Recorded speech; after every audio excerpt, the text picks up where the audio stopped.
अरे गोपी शेटची लेवल आणि बनवायची स्टाईल शीट कव्हर आख्या महाराष्ट्रात टोपलाय आज.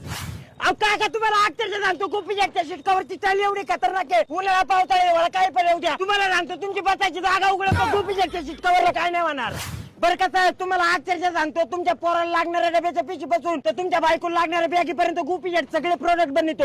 ए पोरा पेंट शिवायची होती, शर्ट शिवायचं होतं, किती रुपये होतील? अरे तुम्ही काय भावाला डोळ्याचे काही ते शीट कव्हरचं दुकान आहे जे ते म्हणते कपडे शिवायचे आणि याची शिवायची. इथे काय टेलर बिलर तिथलं काय घालून काय आता डोक्यात. बाबा बिगार भाजले तुला गर्दी व्हायला लागली बिगाराक. अरे तुम्ही काय सांगा काय लोकांचे धंदे झाले देखत ना काय तोंडाला ते आपल्याला बारी नाव्या तोंडचा म्हणून बिगारडा अपमान करीत नाही सर बाजूला. तुझ्यासारख्या गिरायकांची गरज नाही. गोपी शेटला पाहुणे काय देऊ म्हणले तुम्हाला.